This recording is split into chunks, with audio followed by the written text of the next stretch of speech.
Okay, so hi everyone. So this is your man behind the lens and ngayon magre-relax tayo ng konti since isang event na lang yung inaabangan ko na mag-success bukas.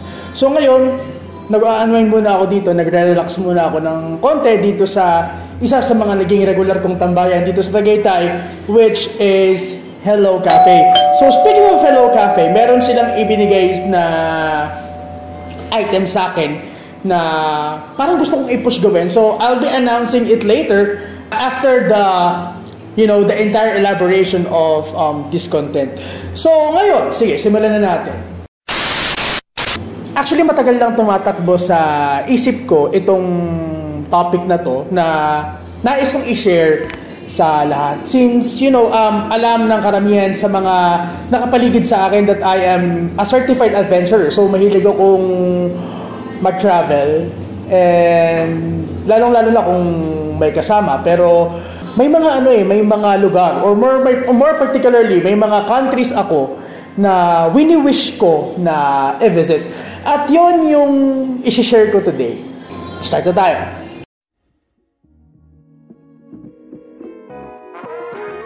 So, kagaya nga na nasabi ko, may mga countries ako na wish ko na ma-visit. Sana kung mabibigyan ng pagkakataon, kung may sapat na pera, kung may sapat na budget, at kung may sapat ako na lakas ng loob na gawin yon. May mga countries na nakakainggan yung puntahan, nakakainggan yung i-explore, nakakainggan yung i-tour at i-visit. So, I'll be sharing 5 countries, okay, na gusto kong talagang mabisita.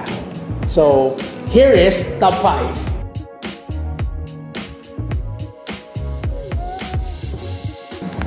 So, top 5, yeah, it's definitely US. Ngayon, siguro marami sa mga nakakapanood ngayon ang nagtataka kung bakit US yung top 5. Well, as you know it, US is a very famous, a very well-known, and a very powerful country at the same time.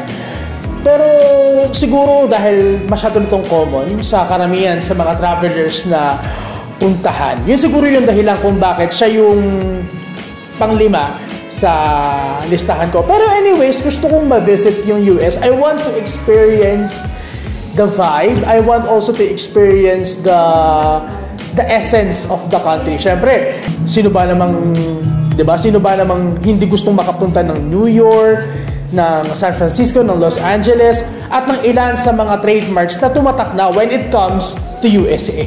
So, yun, gusto ko siyang mapuntahan din someday. Pero sana, may mga makasama ako na kapareho ko ng vibe, na kapareho ko ng point of interest. So, let's pray for that, na mapuntahan natin siya someday.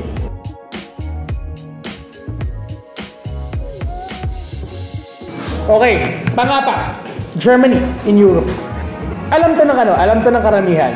I want to go to Germany because many of my relatives are there.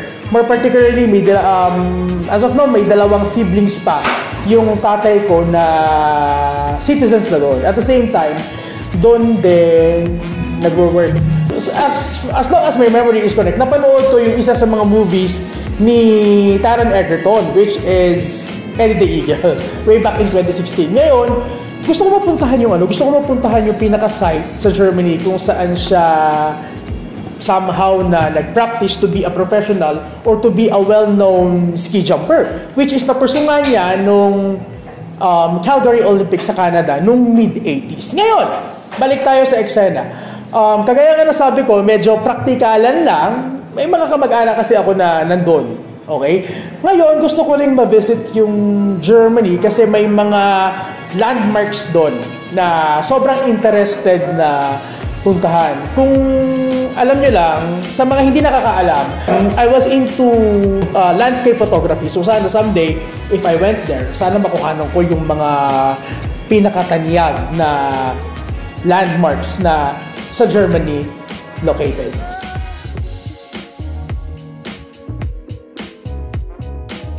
Number 3, Israel. In my Christian point of view, I want to visit there.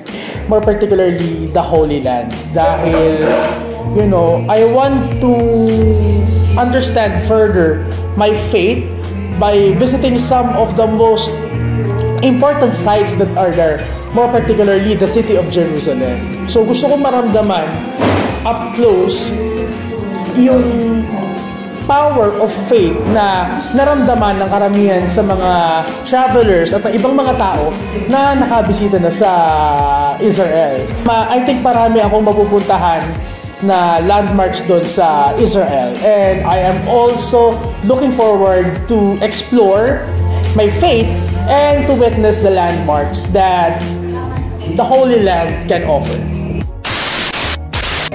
Narito na tayo sa pangalawa, the land of the rising sun, Japan. Okay, syempre alam niyo na yan. Once na mag-grant yung wish ko na makapunta ng Japan, galawang otaku tayo dyan. As you know naman, di ba?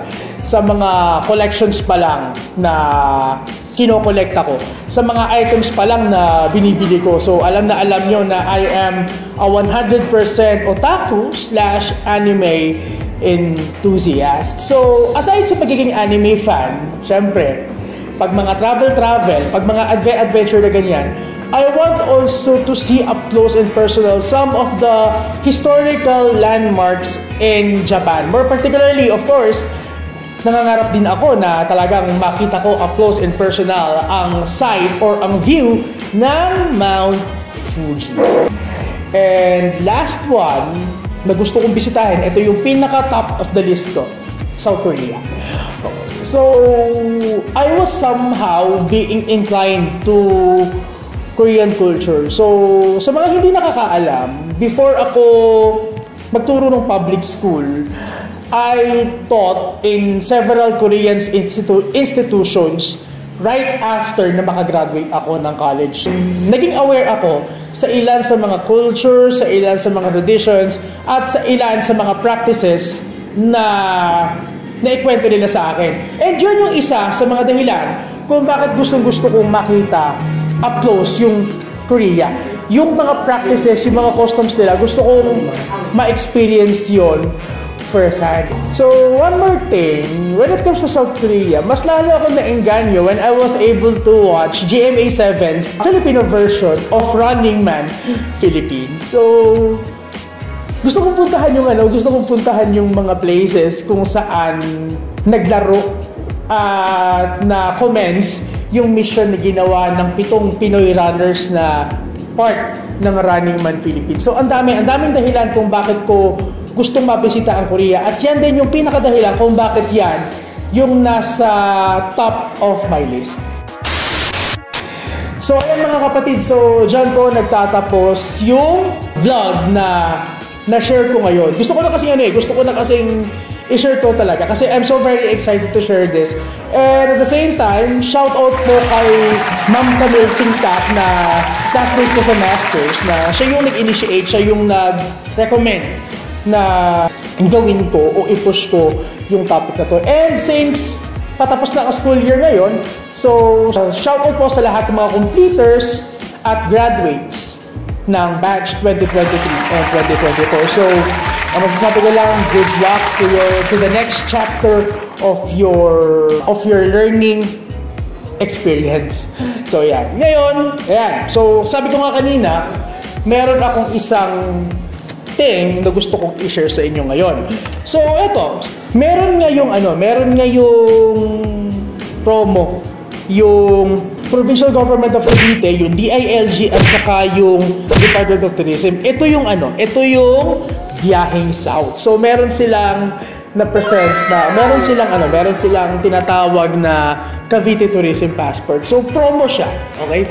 Promo siya. Ngayon, may mga mechanics ako na kailangan kong sundin para magawa ko itong Biyaheng South task na to. Eh baka malay nyo, magawa natin to ng travel series sa ating vlog. So sana ipagdasal nyo na sana magawa ko to. Okay, sana ma-push ko to. And after ko matapos dito sa vlog, so mag-fill up ako dito para hopefully magawa ko siya. And thank you sa Hello Cafe sa pagbibigay sa akin ng Cavite Passport na to. I will do my best para magawa ko to. So, yun. So, before we totally end our today's vlog. So wag niyong kakalimutan na mag-follow, mag-subscribe sa aking mga socials and to see some of my videos, contents, and other stories. So, para ba yan guys? Adios mga kapatid and magkita-kita tayo sa susunod na vlog. Bye-bye!